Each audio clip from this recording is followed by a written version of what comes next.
کتوں کے شور کے ساتھ ہی وہ علاقہ پولیس کار کے سائرن اور سیٹیوں کے شور سے گونج اٹھا۔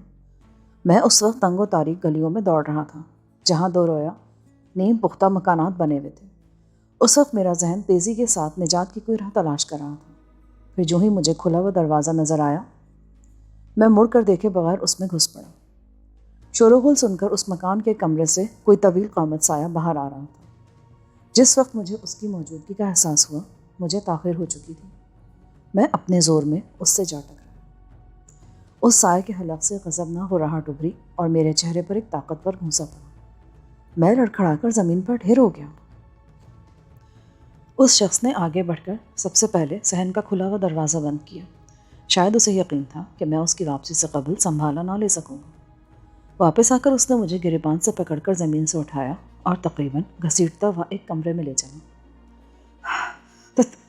تم کون ہو؟ میں نے ہانپتے ہوئے اسے دریافت کیا، مگر وہ کچھ نہ بولا اور کمرے میں پہنچ کر اس نے بلب روشن کر دیا۔ اچانک روشنی ہونے کے باعث میری آنکھیں چندی آ گئی۔ جب بینائی قدرے بحال ہوئی تو میں نے اسے اپنی آنکھوں میں جھانکتے پایا۔ مجھے پناہ چاہیے۔ پولیس تمہارا پیچھا کر رہی ہے۔ اس نے فضا میں سیٹیوں کا شور سنتے ہوئے رازدارانہ لہجے میں سوال کیا۔ وہ پختہ عمر کا قوی الحبسہ شخص تھا اور اس کے چہرے سے ظاہر ہو رہا تھا کہ وہ کوئی اچھا آدمی نہیں ہے۔ ہاں، میرے ہاتھ سے ایک آدمی مارا گیا ہے۔ تم بے فکر رہو، تمہارا مقدر عروج پر ہے، تم صحیح ٹھکانے پر پہنچے ہو، مگر یہ یاد رکھنا کہ مجھ سے چال بازی کی کوشش تمہیں لے ڈوبے گی۔ میری شامت ہی آئی ہوگی جو میں تم سے الجھنے کی حماقت کروں گا۔ اس نے مجھے اسی کمرے میں بچھی ہوئی چارپائی پر دراز ہو جانے کا مشورہ دیا اور خود باہر جانے لگا۔ میرے دونوں ہاتھ جھلسے ہوئے ہیں۔ میں نے اسے روک لیا۔ موت اور گرفتاری کی دہشت کم ہو جانے کے سبب زخموں کی تکلیف پوری شدت سے ابھر آئی تھی۔ تمہارے پاس مرہم پٹی کا بندوبست ہوگا؟ اس نے روشنی میں میرے زخموں کا جائزہ لیا، پھر ٹین کے ایک صندوق میں سے مرہم کی ڈبیاں نکال کر جھلسی ہوئی جلد پر مرہم کا ہلکا ہلکا لیپ چڑھا دیا۔ اس کے بعد روشنی گل کر کے وہ کمرے سے نکل گیا اور باہر سے دروازے کی کنڈی چڑھا دی۔ تقریباً آدھے گھنٹے بعد فضا پر سکوت چھا گیا۔ پولیس والے شاید میری تلاش میں بھٹکتے ہوئے کہیں دور نکل گئے تھے۔ ادھر مرہم کے اثر سے میری تکلیف میں اتنی کمی ہو چکی تھی کہ میں اپنا ذہن دوسرے مسائل پر مرکوز کر سکوں، مگر مجھے سوچ بچار کی مہلت نہ مل سکی اور وہ دوبارہ کمرے میں آ گیا۔ میں نے دروازے پر اس کی آواز سنتے ہی اندر روشنی کر دی تھی۔ دروازہ کھلا تو باہر صبح کا ہلکا ہلکا اجالا پھیلتا نظر آیا۔ فضا پرندوں کے شور سے گونج رہی تھی۔ ہاں، اب تم اپنی کہانی سناؤ۔ اندر آ کر وہ نہایت سکون سے میرے قریب بیٹھ گیا۔ میں نیپال سے چرس باہر بھیجتا تھا، مگر کچھ عرصے سے انٹرپول کی نشاندہی پر مقامی پولیس میرے پیچھے لگ گئی اور مجھے مجبوراً ہندوستان کی طرف فرار ہونا پڑا۔ یہاں کی پولیس پہلے سے ہی ہوشیار تھی۔ اس آنکھ میں چولی میں میری ساری پونجی ختم ہو گئی۔ آج رات میں ایک مکان میں چوری کی نیت سے گھسا، پر وہاں کے مکین بیدار ہو گئے اور انہوں نے شور مچا دیا۔ میں بمشکل وہاں سے جان بچا کر نکل سکا، مگر پولیس میرے پیچھے لگ گئی۔ راستے میں نے ایک گاڑی روکی اور جب وہ مجھے لفٹ دینے پر آمادہ نہ ہوا تو میں نے اسے مار دیا اور اس کی کار لے کر بھاگا۔ یہاں سے تھوڑی دور کار ایک حادثے کا شکار ہو گئی۔ پولیس میرے تعاقب میں تھی۔ میں اندھا دھند اس بستی میں گھس آیا۔ تمہارا نام کیا ہے؟ امیر خان۔ غیر ارادی طور پر میرے منہ سے اپنے ایک پرانے دشمن کا نام نکل گیا۔ دیکھو، یہ بہت خطرناک علاقہ ہے۔ رات تو بڑی بات ہے، دن کے اجالے میں بھی یہاں نئے آدمی کا گھسنا اور صحیح سلامت بچ نکلنا محال ہے۔ تمہاری سلامتی اسی میں ہے کہ جب تک میں اجازت نہ دوں تم یہیں چھپے رہو۔ میں استاد دلگیر سنگھ سے تمہارا ذکر کروں گا، شاید وہ تمہیں بھی کسی دھندے سے لگا دے۔ دلگیر سنگھ؟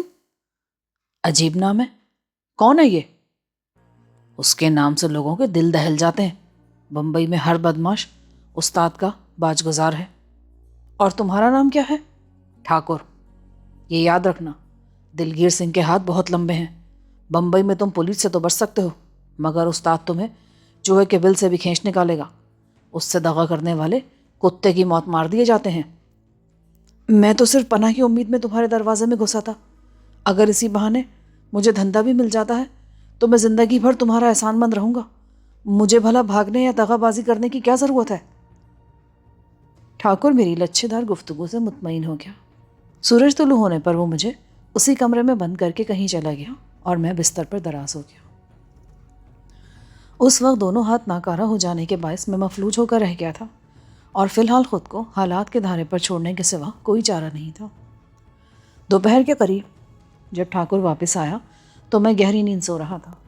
اس نے مجھے جگایا اور خوشخبری سنائی کہ دلگیر سنگھ شام کے 7 بجے اپنے گڈے پر مجھ سے ملے گا۔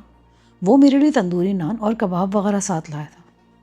شام کو روانگی سے قبل میں نے اپنا لباس اتار کر ٹھاکر کا دیا ہوا ایک جوڑا پہنا، سر پر پگڑی جمائی اور ہم دونوں دھندلکے میں گھر سے نکل کھڑے ہوئے۔ شہر میں روشنیاں جل اٹھی تھیں، زندگی ہر طرف پورے جوش و خروش سے روا دوا تھی اور ہماری ٹیکسی ساحلی علاقے کی جانب بڑھتی جا رہی تھی۔ بندرگاہ کے نواحی علاقے میں ایک شراب خانے کے سامنے ٹیکسی رک گئی۔ سامنے ہی بڑے بڑے روشن حروف میں سیلرز کلب کا نام جگمگا رہا تھا۔ وہ علاقہ بھانت بھانت کے لوگوں سے بھرا ہوا تھا۔ جگہ جگہ سستے شراب خانے اور ہوٹل بکھرے ہوئے تھے اور غیر ملکی جہازوں سے اترنے والے ملاح طویل سمندری سفر کے بعد یوں ان تفریحگاہوں پر ٹوٹے پڑ رہے تھے جیسے چند گھنٹوں بعد قیامت آنے والی ہو۔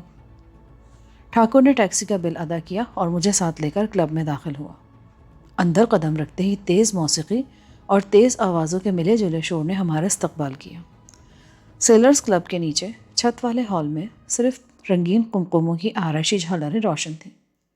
رنگ برنگی روشنیوں کے متحرک حالے میں ایک نیم اریاں اینگلو انڈین رقاصہ میزوں کے درمیان ناچتی پھر رہی تھی۔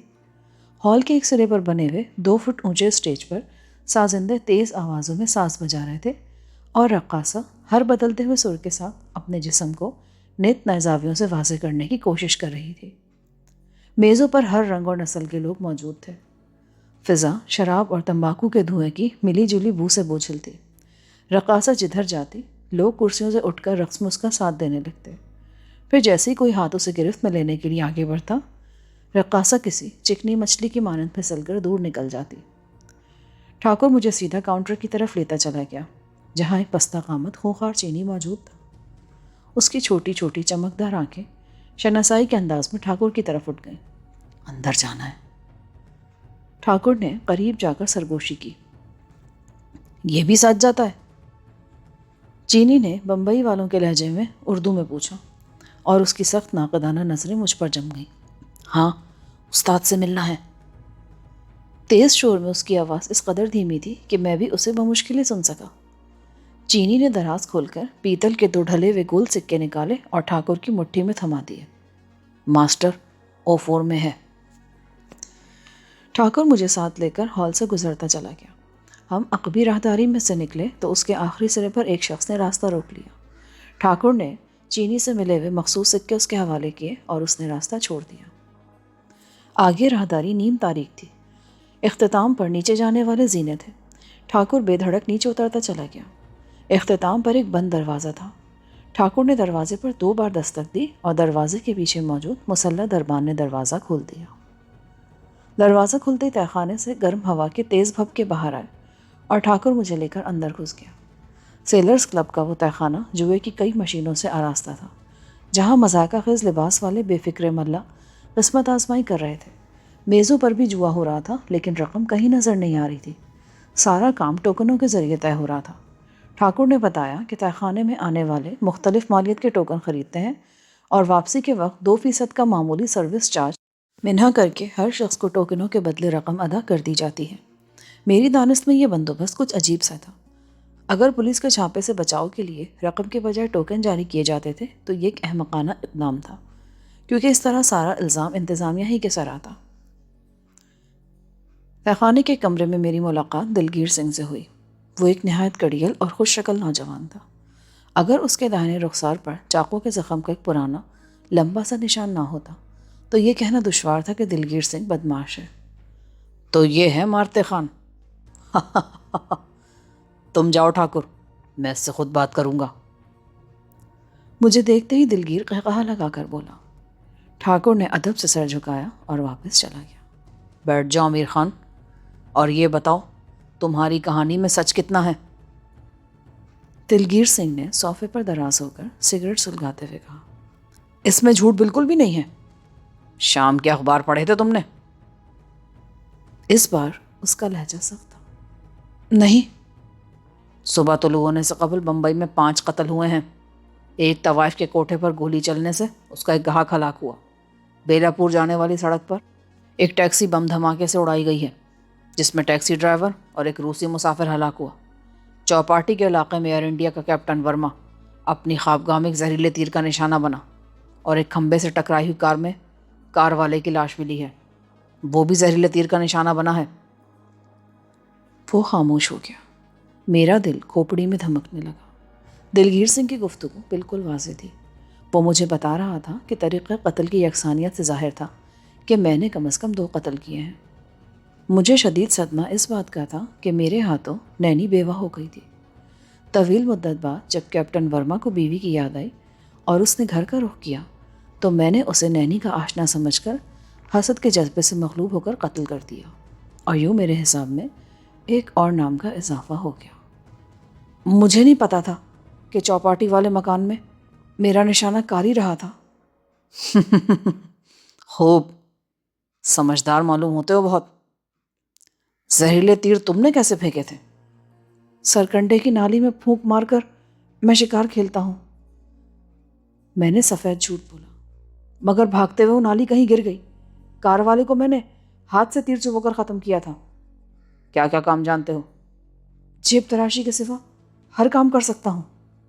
تاش کے کھیلوں میں شارپنگ کر لیتے ہو؟ اس کا لہجہ تجسس آمیز تھا۔ یہ تو میرا خاص شعبہ ہے، آؤ ذرا دیکھوں تو تمہارا کھیل۔ ابھی میرے ہاتھ زخمی ہیں۔ ہاں، یہ ہاتھ کیسے زخمی ہوگا تمہارے؟ سگریٹ سلگاتے ہوئے میرے ہاتھ پٹرول سے نم تھے، بس کھال جھلس گئی۔ تم یہیں رہو گے، 2-4 روز میں تمہارے ہاتھوں کے زخم بھر جائیں گے تو میں تمہارا کھیل دیکھوں گا، اس کے بعد ہی تم کو کام پر لگایا جائے گا۔ یہاں تک تو میں نے بات سنبھال لی۔ تہہ خانے میں 3 رہائشی کمرے بھی تھے جو لمبا کھیل کھیلنے والے جواریوں کو کرائے پر دیے جاتے تھے، مگر دن میں خالی پڑے رہتے تھے۔ انہی میں سے ایک کمرہ میرے حوالے کر دیا گیا اور زخموں پر لگانے کے لیے چند مرہم بھی فراہم کر دیے گئے۔ اگلے دنوں میں مجھے عجیب و غریب معلومات حاصل ہوئیں۔ سیلرز کلب کا جوا خانہ باقاعدہ سرکاری لائسنس کے تحت چلایا جاتا تھا، مگر وہاں آوارہ عورتوں کو بھی خاصا دخل تھا۔ وہ عام طور پر جیتنے والوں کے گرد منڈاتی ہوئی پائی جاتی تھی۔ دلگیر ان سے ماہانہ ایک خطیر رقم وصول کرتا تھا۔ ٹوکن سسٹم رائج کرنے کا مقصد صرف یہ تھا کہ انتظامیہ کو علم ہو سکے کہ تہہ خانے سے نکلنے والے کی جیب میں کتنی رقم موجود ہے۔ کئی بار ایسا ہوا کہ بھاری رقمیں جیت کر نکلنے والے سیلرز کلب کے نواحی علاقے سے باہر جانے سے قبل لوٹ لیے گئے اور لوٹوروں کا کوئی سراغ نہ مل سکا۔ تہہ خانے میں کئی تنخواہ دار ملازم بھی جوا کھیلتے تھے اور عملے کی مدد سے بے ایمانی کرتے تھے۔ ان کا نشانہ عام طور پر وہ ملہ بنتے جن کے جہاز چند روز کے لیے بمبئی کی بندرگاہ پر ٹھہرتے تھے۔ ان پیشہ ور جواریوں کو ٹوکن مفت فراہم کیے جاتے تھے اور جیتی ہوئی رقم میں ان کا کوئی حصہ نہیں ہوتا تھا۔ مقررہ ماہانہ معاوضے کے علاوہ کسی بڑی جیت پر دلگیر انہیں انعام وغیرہ بھی دے دیا کرتا تھا۔ دلگیر سنگھ کا عجیب نام سن کر میں پہلے دن چونکا تھا، بعد میں پتہ چلا کہ وہ تضادات کا مجموعہ ہے۔ اس کا باپ مسلمان تھا اور ماں کا تعلق سکھ گھرانے سے تھا۔ دونوں کا عشق سچا تھا، مگر شادی کی کوئی صورت نہیں تھی، لہٰذا وہ دونوں گھروں سے بھاگ گئے۔ اس کی ماں نے دہلی پہنچ کر اسلام قبول کیا اور اپنے محبوب سے شادی رچا لی۔ فرار کا چرچا ہوتے ہی شہر میں فرقہ وارانہ فسادات پھوٹ پڑے۔ دونوں طرف کے بے شمار آدمی ہلاک اور زخمی ہوئے۔ اسی دوران میں لوگوں کو پتہ چل گیا کہ مفرور جوڑا دہلی کے ایک ہوٹل میں ہنی مون منا رہا ہے۔ فوراً ہی ایک 12 نفری مسلح جماعت دہلی روانہ ہوئی اور دلگیر سنگھ کے باپ کو بے رحمی سے ہلاک کر دیا گیا۔ اس کی ماں کو گھر لایا گیا تو وہ حاملہ تھی۔ اس کی کوکھ اجاڑنے کے سارے جتن کیے گئے، مگر دلگیر سنگھ تو ماں کی کوکھ سے جونک کی طرح چمٹا ہوا تھا، لہٰذا جب وہ پیدا ہوا تو اسے گردوارے کے دروازے کے قریب پھینکوا دیا گیا۔ مفت کی روٹیوں پر پلنے والے اس لڑکے کا نام تو کچھ اور رکھا گیا تھا، مگر ہوش سنبھالنے پر جب اس کو اپنی اصلیت کا علم ہوا تو وہ باغی ہو گیا۔ اس نے ایک رات گردوارے میں سوتے ہوئے 3 سکھ یاتریوں کی داڑھیاں اور سر مونڈ دیے اور خود بمبئی بھاگ آیا۔ لوگوں نے بتایا کہ بمبئی آ کر وہ خوب رویا اور اس نے عہد کیا کہ وہ بدی سے اچھائیوں کا کام لے گا۔ اسے ان جنونیوں سے نفرت تھی جو مذہب کے مقدس نام پر درندگی کے ساتھ انسانی لہو کی ہولی کھیلتے ہیں۔ اس نے اپنا نام دلگیر سنگھ رکھا، مگر وہ نہ سکھ تھا نہ مسلمان۔ اس نے اپنے ہوش میں مسجد، مندر یا گردوارے میں قدم تک نہ رکھا۔ البتہ اس کے قریبی ساتھی بتا دیتے کہ دلگیر سنگھ کی ناجائز آمدنی کا بیشتر حصہ یتیموں، بیواؤں اور معذوروں کے کام آتا تھا۔ سیلرز کلب کے جوئے خانے میں ملازم بشن ملہوترا نامی ایک پیشہ ور جواری مجھے ان دنوں کیناتوز نظروں سے دیکھتا تھا۔ اسے اپنے شاپنگ پر بڑا ناز تھا اور عام طور پر وہی زیادہ تر جیتا کرتا تھا۔ جب اسے میری آمد کے مقاصد کا علم ہوا تو اس نے میرا کھیل دیکھے بغیر ہی مجھ کو اپنا رقیب سمجھ لیا۔ وہ جب بھی مجھ سے بات کرتا اس کا لہجہ طنزیہ ہوتا۔ کلب کے بار روم میں کاؤنٹر پر بیٹھنے والا خونخوار چینی دلگیر سنگھ کا ملازم تھا، مگر یہ بات گروہ سے باہر کے لوگوں کے علم میں نہیں تھی۔ کلب کا لائسنس بھی اسی چینی کے نام پر تھا۔ اس کے بارے میں کہا جاتا تھا کہ وہ 11 خون کر چکا ہے۔ کئی بار اس پر مقدمہ بھی چلا، مگر ہر بار ناکافی ثبوت کی بنا پر اسے رہا کر دیا گیا۔ ایک مرتبہ تو اس نے ایک بھرے پورے بازار میں اپنے حریف کو زمین پر گرا کر ذبح کر دیا اور موقع سے فرار ہو گیا۔ پورا شہر جانتا تھا کہ قاتل کون ہے، مگر جب وہ گرفتار ہوا تو پولیس کی سر توڑ کوششوں کے باوجود استغاثے کا کوئی گواہ نہ مل سکا۔ لوگ جانتے تھے کہ چنگ ہوا کے خلاف زبان کھولنے والے کے پورے خاندان کو نیست و نابود کر دیا جائے گا۔ اپنی مجرمانہ سرگرمیوں سے قطع نظر چنگ ہوا بمبئی میں رہنے والے چینیوں کا بے تاج بادشاہ سمجھا جاتا تھا اور اس کے ذرا سے اشارے پر شہر میں ہنگامے پھوٹ سکتے تھے۔ اس کے ملنے والوں میں ہاتھی دانت کے دستے والے 2.2 کے پستول کو بھی بڑی شہرت تھی۔ کوئی بھی شخص چنگ ہوا کا وہ پستول دکھا کر بمبئی کے چینیوں سے ہر کام لے سکتا تھا۔ میں 3 دن تک بیکاری کے عالم میں وہاں مقیم رہا۔ اس دوران میں میرے ہاتھوں کے زخم حیرت ناک تیزی سے بڑھتے جا رہے تھے، مگر پہلی ملاقات کے بعد وہاں دلگیر کا سایہ تک نظر نہ آیا۔ وہ شاذ و نادر ہی کلب کا رخ کرتا تھا تاکہ چنگ ہوا کا نام اس کے ساتھ ملوث نہ ہونے پائے، اور وہ چینی سارے معاملات بڑی مہارت سے نمٹا لیتا تھا۔ تیسری شام میری طلبی ہوئی۔ کلب کی عمارت 2 منزلہ تھی۔ تہخانے کے اوپر بار روم تھا اور اس کی اوپری منزل پر چنگ ہوا کی رہائش تھی۔ مجھے عمارت کے اسی حصے میں طلب کیا گیا جہاں چنگ اپنے ڈرائنگ روم میں میرا منتظر تھا۔ اس کے ڈرائنگ روم کی آرائش دیکھ کر میں دنگ رہ گیا۔ وہاں شیشے کی نازک الماریوں میں تاریخی اہمیت کے بے شمار تاریخی نوادرات سجے ہوئے تھے۔ دیواروں پر صدیوں پرانے نفیس قالین، تلواریں اور زرہ لٹکی ہوئی تھیں۔ تمہارا نام کیا ہے؟ چین کی چپتی ہوئی آواز نے مجھے چونکا دیا۔ امیر خان۔ میں نے جواب دیتے ہوئے محسوس کیا کہ میرے ساتھ کچھ گڑبڑ ہو چکی ہے، اور چنگ کا سوال خالیہ ذلت نہیں ہے۔ وہ چند ثانیوں تک مجھے پھاڑ کھانے والی نظروں سے گھورتا رہا، پھر بجلی کی سی سریعت سے میری طرف لپکا، اور اس سے پیشتر کہ میں اس کے عزائم کا اندازہ لگا پاتا، اس نے مجھے کسی ننھے بچے کی طرح فضا میں اچھال دیا۔ میرے حلق سے ہلکی سی چیخ نکل گئی اور میں پشت کے بل قالین پر آ رہا۔ چنگ پھرتی سے میرے سینے پر سوار ہوا اور اس نے دونوں ہاتھوں کی انگلیوں سے میرے شانے کی کچھ رگیں اس طرح دبانی شروع کی کہ میرا پورا جسم بے جان ہونے لگا۔ یہ کیا بدتمیزی ہے؟ چھوڑو مجھے! جواب میں اس نے رکے بغیر مجھے چند گالیاں دی۔ اگر تم نے 2 منٹ میں اپنا اصلی نام نہیں بتایا نا تو میں تمہیں ساری عمر کے لیے معذور کر دوں گا۔ اس مردود کو اپنی قوت اور مہارت پر اتنا ناز تھا کہ اس نے اپنے آراستہ ڈرائنگ روم ہی میں مجھ پر حملہ کر دیا۔ اگر اسے ذرا بھی شبہ ہوتا کہ میں اس کے داؤ سے بچ کر ہنگامہ آرائی کروں گا تو وہ یقیناً کسی اور جگہ کا انتخاب کرتا۔ میں نے اس کی خوفناک گرفت سے بچنے کی کوشش کی، مگر اسی لمحے چنگ نے میرے پٹھوں پر اپنی انگلیوں کا دباؤ بڑھا دیا اور میں درد سے تڑپ اٹھا۔ نام بتاؤ جلدی۔ صفدر علی بے اختیار میرے منہ سے نکلا اور وہ اچھل کر میرے سینے سے اتر گیا۔ رہائی پاتے ہی میں جنون اور غصے کے عالم میں اس کی طرف لپکا، مگر اس نے اپنی جگہ چھوڑے بغیر مجھے وارننگ دی۔ اگر میرے ڈرائنگ روم کو ذرا بھی نقصان پہنچا تو میں تیری ہڈیاں توڑ دوں گا۔ آپے سے باہر ہونے کی ضرورت نہیں ہے۔ اس کے لہجے میں کچھ ایسی تاثیر تھی کہ میں جہاں تھا وہیں رک گیا۔ ڈرائنگ روم میں وکٹورین ساخت کی ایک آبنوسی کرسی موجود تھی۔ چنگ اس پر بیٹھ گیا۔ اسی وقت مکان کے کسی دور افتادہ حصے میں گھنٹی بجنے کی آواز آئی اور فوراً ہی ایک زرد رو مگر دراز قامت چینی سینے پر ہاتھ باندھے وہاں آ موجود ہوا۔ چنگ ہوا نے چینی زبان میں اسے کچھ ہدایات دی اور وہ سر جھکائے وہاں سے لوٹ گیا۔ میرے ساتھ اس بدتمیزی کی کیا ضرورت تھی؟ اس لیے کہ تم نے جھوٹ بولا تھا۔ مگر نام کی کیا اہمیت ہے؟ میرا نام تو کچھ بھی ہو سکتا ہے۔ بڑا فرق ہے، آج کے اخبارات میں تمہاری تصاویر شائع ہوئی ہیں۔ صفدر علی کو گرفتار کرانے والے کے لیے 10,000 روپے کا نام مقرر ہے، مگر امیر خان کی پورے شہر میں کسی کو پرواہ نہیں۔ اخبارات میں میرا جرم کیا بتایا گیا ہے؟ عجیب بات یہی ہے کہ تمہارے جرم یا جرائم کا کوئی تذکرہ نہیں ہے، بس اشتہارات میں تمہاری تصاویر ایک خطرناک مجرم کے طور پر چھپی ہیں۔ اب تم مجھے بتاؤ گے کہ پولیس اتنی شدت سے کیوں تمہیں تلاش کر رہی ہے؟ میں بتا چکا ہوں نا کہ انٹرپول میرے پیچھے لگی ہوئی ہے۔ آج کل ہر ملک کی پولیس منشیات کی دشمن ہو رہی ہے۔ اسی اثنا میں چنگ کا دراز قامت چینی ملازم سبز چائے لے آیا۔ چنگ نے ایک پیالی اور قہوہ دان میرے پاس بھیج دیا۔ بے عزتی کے بعد یہ عزت افزائی میری سمجھ سے باہر ہے۔ وہ پہلا سبق تھا اور مجھے امید ہے وہی آخری بھی ثابت ہوگا۔ میں اپنے آدمیوں کے منہ سے جھوٹ برداشت نہیں کر سکتا۔ پر میں تمہارا آدمی کب سے ہو گیا؟ جس وقت تم ٹھاکر کے مکان میں گھسے تھے۔ پولیس سے بچتے پھرنے والے میرے لیے بہترین آدمی ثابت ہوتے آئے ہیں۔ دلگیر سنگھ کہاں ہے؟ اچانک چنگ کا چہرہ غضبناک ہو گیا۔ وہ کسی زخمی بھیڑیے کی طرح سرگوشیانہ انداز میں غرایا۔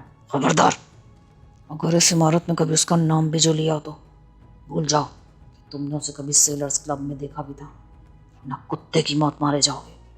وہ ایک سائے کی طرح یہاں آتا ہے، چلا جاتا ہے۔ باہر پولیس میری متلاشی ہے۔ کلب میں آنے والوں میں سے بیشتر نے اخباروں میں میری تصاویر بھی دیکھی ہوں گی۔ اب یہاں میرا کیا مصرف رہ گیا؟ تمہارے ہاتھوں کے زخم کیسے ہیں؟ جواب دینے کی بجائے اس نے الٹا سوال کر ڈالا۔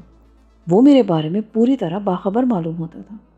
غنیمت تھا کہ میری کیمیا گری وغیرہ کے قصے انڈین سیکرٹ سروس نے دانستہ راز میں رکھے تھے، ورنہ یہ باتیں بھی چنگ کے علم میں ہوتی۔ زخم تیزی سے بھر رہے ہیں۔ ان زخموں کے بارے میں تمہاری کہانی بالکل بے جان ہے۔ کہیں ایسا تو نہیں دھماکے سے اڑائی جانے والی ٹیکسی سے تمہارا بھی تعلق رہا ہو؟ ٹیکسی؟ بمبئی میں قدم رکھنے کے بعد میں نے ٹرام کے سوا کسی سواری میں قدم نہیں رکھا۔ آج میرے آدمیوں نے تحقیقات کی ہیں۔ ٹیکسی بونانزا ہوٹل کے قریب سے کرائے پر لی گئی تھی۔ سواریوں میں ایک روسی اور دوسرا مقامی تھا۔ اندھیرے کے باعث وہاں موجود ڈرائیور رنگوں کے نمایاں فرق کے علاوہ کچھ نہیں دیکھ سکے، مگر ٹیکسی سے روسی کے علاوہ صرف ڈرائیور کی لاش کے جلے ہوئے ٹکڑے ملے ہیں۔ جب میں تمہارے ہاتھوں پر غور کرتا ہوں تو تم ہی ٹیکسی کی روپوش مسافر معلوم دیتے ہو مجھے۔ اگر ایسا ہے تو یقیناً میں غیر انسانی قوتوں کا مالک ہوا۔ میں نے سنا تھا کہ ٹیکسی کا حادثہ شہر سے میلوں دور بیلاپور جانے والی سڑک پر ہوا تھا۔ ٹیکسی کو بم کے دھماکے سے اڑا کر چوپاٹی آنا اور پھر ٹھاکر کے مکان تک پہنچنا بچوں کا کھیل نہیں ہے چنگ، اور پھر ان حرکات کا کچھ نہ کچھ مقصد بھی تو ہونا چاہیے تھا۔ خیر، میرے لیے صرف یہی جاننا کافی ہے کہ تم پولیس کو مطلوب ہو اور پناہ کے متلاشی بھی ہو۔ فی الحال تم اسی مکان میں میرے پاس رہو گے۔ جتنے دن میں تمہارے ہاتھ کے زخم ٹھیک ہوں تم داڑھی بھی بڑھا لو، پھر میں تمہیں ایسی جگہ بھیج دوں گا جہاں پولیس کا سایہ بھی نہیں پڑ سکے گا۔ بمبئی سے باہر؟ ہاں، مگر مجھے تو بتایا گیا تھا کہ مجھے کلب میں آنے والوں کی جیبیں خالی کرانے پر مامور کیا جائے گا۔ اس وقت یہ اندازہ نہیں تھا ہمیں کہ تم اتنی شدت سے پولیس کو مطلوب ہو سکتے ہو۔ محض 2 قتل کرنے والے کے لیے بمبئی پولیس 10,000 روپے کے انعام کا اعلان نہیں کر سکتی، اور شارپنگ تو بچے بھی آسانی سے کر لیتے ہیں۔ تمہیں اب کوئی بڑا کام سونپا جائے گا۔ میری شارپنگ کو پکڑنا ناممکنات میں سے ہے۔ میرے سامنے سا مزہ کا خز دعویٰ مت کرو۔ تمہارے لیے جو کام چنا گیا ہے تم اسی کے لیے موضوع ہو، اور تم وہاں خود کو محفوظ بھی پاؤ گے۔ بے اختیار میرے سینے میں کسک سی اٹھی۔ چنگ ہوا انسان کی صورت میں کوئی بدرو تھی۔ مجھے یقین تھا وہ مجھے جہاں بھی بھیجنے والا ہے وہ جگہ قید خانے سے ہرگز کم نہیں ہوگی۔ میں ایک جال سے نکل کر دوسرے جال میں پھنستا جا رہا تھا۔ قید پولیس کی ہو، سیکرٹ سروس کی یا چنگ کی، میرے لیے ان میں کوئی فرق نہیں تھا، بلکہ میں دن بدن اپنے دشمنوں کی تعداد میں اضافہ کرتا جا رہا تھا۔ قانون کے نگہبان اداروں کے علاوہ اب قانون شکن افراد بھی میری راہ میں حائل ہو رہے تھے۔ پارس پتھر امبالہ کے ایک ہوٹل میں پوشیدہ تھا۔ میری محبوب بیوی سیتا میری زبان کے کاری زخم کھا کر سرحدوں کے قریب مجھ سے بچھڑ چکی تھی۔ میں ان دونوں کی طرف ایک قدم بڑھاتا تھا، مگر مقدر مجھے 100 قدم پیچھے دھکیل دیتا تھا۔ اگر میں اپنے طور پر کوئی راہ اختیار کرنی چاہوں تو میں نے دھڑکتے دل کے ساتھ سوال کیا۔ تمہارے سامنے انتخاب کا کوئی مسئلہ نہیں ہے۔ اگر میری تجویز ناقابل قبول ہو تو پولیس کا سامنا کرنے کے لیے تیار رہو۔ یہ 10,000 مفت ہاتھ آئیں گے اور میری ساکھ بھی بنے گی۔ پر مجھے کام کی نوعیت بھی تو معلوم ہونی چاہیے۔ یہ میرے کاروباری اصولوں کے منافی ہے۔ مناسب وقت آنے پر ہر بات تمہیں خود بخود معلوم ہو جائے گی۔ اس گفتگو کے بعد وہ نیچے بار روم میں چلا گیا اور اس کے جاتے ہی اس کا زرد رو ملازم کسی آسیب کی طرح اچانک میرے سر پر مسلط ہو گیا۔ آئیے آقا، میں آپ کو کمرے میں پہنچا دوں آپ کے۔ بظاہر اس کا لہجہ احترام آمیز تھا، مگر اس کے تیوروں سے ظاہر تھا کہ اگر میں نے ذرا بھی تامل سے کام لیا تو وہ مجھے کندھے پر لاد کر وہاں سے لے جائے گا۔ ناچار میں اس کے ساتھ ہو لیا۔ وہ مجھے ملکہ باتھ روم سے مزین ایک آرام دہ کمرے میں لے گیا جہاں ضروریات کا مختصر سامان موجود تھا۔ آپ یہاں آرام فرمائیں گے۔ اگر اس کمرے سے باہر نکلنے کی ضرورت ہو تو گھنٹی بجا کر مجھے طلب فرما لیجیے گا۔ تنہا باہر نکلنے کی صورت میں آپ مشکلات سے دوچار ہو جائیں گے۔ میں اس مردود کو قہربار نظروں سے گھورنے لگا، مگر وہ میری نگاہوں کی پرواہ کیے بغیر کسی مسکین کی طرح مسکراتا رہا، اور یوں میں اس کمرے میں نظر بند ہو گیا۔ چینگ کے مکان میں آسیبی سکوت طاری تھا۔ سڑک اور شراب خانے سے آنے والے شور کے سوا وہاں کوئی آہٹ سنائی نہیں دیتی تھی۔ شاید اس مکان میں چینگ اور اس کے ملازم کے سوا کوئی نہیں رہتا تھا، اور وہ ملازم تو مجھے کمرے میں پہنچانے کے بعد ایسا غائب ہوا کہ کھانے کے وقت تک اس کا سایہ بھی کہیں نظر نہیں آیا۔ وقت گزاری کے لیے میں بستر پر دراز ہو کر گزرے ہوئے واقعات پر غور کرنے لگا۔ مجھے رہ رہ کر خلش ستا رہی تھی کہ میں نے نادانستگی میں نینی کے شوہر کیپٹن ورما کو اپنی صفاقی کا نشانہ بنایا تھا۔ شوہر کی توجہ کو ترسی ہوئی وہ عورت میرے ہاتھوں بیوگی کے جہنم میں جھونک دی گئی تھی، مگر اب اس زیادتی سے ازالے کی کوئی صورت باقی نہ رہی تھی۔ میں اسی سوچ بچار میں غلطہ تھا کہ چینگ کا ملازم کھانے کی ٹرالی دھکیلتا کمرے میں آیا۔ جب تک میں کھانے میں مصروف رہا وہ کمرے میں موجود رہا۔ میرے فارغ ہوتے ہی وہ ٹرالی لے کر واپس چلا گیا۔ 11 بجے میں نے کمرے کی بتی گل کر دی۔ اس وقت پورے مکان میں اندھیرا چھایا ہوا تھا۔ میں بستر پر لیٹ کر سونے کی کوشش کرنے لگا، مگر نیند کا کوسوں دور تک پتہ نہیں تھا۔ مکان میں چھایا ہوا گہرا سکوت بار بار مجھے کچھ کر گزرنے پر اکسا رہا تھا۔ جب بڑھتی ہوئی بے چینی کے باعث میرا بستر پر پڑے رہنا محال ہو گیا تو میں آہستگی سے بستر سے اترا اور ننگے پیر کھلے دروازے کی اوٹ میں دیوار سے چپک کر سنگن لینے کی کوشش کرنے لگا۔ باہر گہرا سناٹا چھایا ہوا تھا۔ شاید چینگ کا ملازم بھی سو چکا تھا۔ میں پوری احتیاط سے پنجوں کے بل چلتا ہوا دروازے کی اوٹ سے نکلا، اور جو ہی میں کھلے ہوئے دروازے کے درمیان پہنچا، سامنے سے ایک چمکدار خنجر زناٹے کے ساتھ اڑتا ہوا آیا اور داہنی جانب کی چوکھٹ میں پیوست ہو گیا۔ میں ہلکی سی چیخ مار کر پیچھے اچھل گیا۔ اسی کے ساتھ خوابگاہ کے باہر تیز روشنی پھیل گئی۔ چند سیکنڈ بعد چینگ کا دبلا پتلا دراز قامت چینی ملازم چہرے پر ندامت کے آثار لیے پلکیں جھپکاتا میری طرف آیا۔ ارے آقا، آپ ابھی تک جاگ رہے ہیں؟ اس کا لہجہ سراسر انکسار آمیز تھا۔ دراصل مجھے دن میں کام سے فرصت نہیں ہوتی اور میں بے خوابی کا مریض بھی ہوں، اسی لیے رات کو اندھیرے میں خنجر سے نشانے بازی کی مشق کرتا ہوں۔ مجھے افسوس ہے کہ میرے بیہودہ مشغلے سے آپ کو زحمت ہوئی۔ دروازے کی چوکھٹ سے تیز دھار خنجر نکالتے ہوئے وہ خوابگاہ میں گھس گیا۔ اس کی بکواس پر میرا خون کھول اٹھا۔ میں اچھی طرح سمجھ چکا تھا کہ وہ باہر بیٹھا میری نگرانی کر رہا تھا، اور جو ہی اس نے مجھے اندھیرے میں باہر نکلتے دیکھا، چوکھٹ پر خنجر پھینک کر مجھے واپس لوٹنے پر مجبور کر دیا، اور اب مجھے یوں بہلا رہا تھا جیسے میں کوئی شیرخوار بچہ ہوں۔ میں غراتا وہ اس پر جھپٹ پڑا۔ میرا اندازہ تھا کہ میں اس نحیف و نزار ڈھانچے کو پل بھر میں مسل کے رکھ دوں گا، لیکن اس نے میرے حملے سے قبل ہی لپک کر میرے بڑھے ہوئے دونوں ہاتھ مضبوطی سے جکڑ لیے اور ذرا بھی گھبراہٹ کا اظہار کیے بغیر پرسکون لہجے میں بولا، میں اپنی غلطی پر معافی کا خواستگار ہوں جناب۔ آپ کے دونوں ہاتھ زخمی ہیں۔ اگر میرے ہاتھوں سے آپ کو کوئی نقصان پہنچ گیا تو مالک تو میری چمڑی گرا دیں گے۔ میں پھر التجا کرتا ہوں جناب کہ مجھے معاف فرما دیں۔ اس کی گفتگو سے میرا پارا اور چڑھ گیا۔ میں نے زور آزمائی کر کے اپنی کلائیاں چھڑانی چاہیں، مگر اس کی ہڈیوں میں ان میں بلا کی طاقت تھی۔ اس کی انگلیاں مجھے اپنی زخمی جلد میں پیوست ہوتی محسوس ہو رہی تھی۔ زخموں کی تکلیف اچانک بڑھ جانے کے باعث میں نے زور آزمائی ترک کر دی۔ وہ میرے ہاتھ چھوڑ کر پھرتی سے کئی قدم پیچھے سرک گیا خنجر وہ پہلے ہی نیفے میں اڑس چکا تھا۔ دفع ہو جاؤ یہاں سے، میں تمہاری صورت نہیں دیکھنا چاہتا۔ مجھے معلوم تھا آپ یہی کہیں گے، یہاں آنے والے کسی مہمان کو آج تک میری صورت پسند نہیں آئی، مگر میں آپ کا بدخواہ نہیں ہوں۔ میں پھر التجا کروں گا کہ جب مکان میں اندھیرا یا سناٹا ہو تو مجھ نابکار کو خبر دیے بغیر باہر نہ نکلے۔ اگر میری نشانے بازی سے آپ کو کوئی زخم آ گیا تو میں کبھی خود کو معاف نہیں کر سکوں گا۔ میں اپنے مالک کے مہمانوں کا پورا احترام کرتا ہوں۔ یہ کہہ کر وہ نابکار واپس چلا گیا اور وہاں ایک بار پھر گہرا اندھیرا چھا گیا۔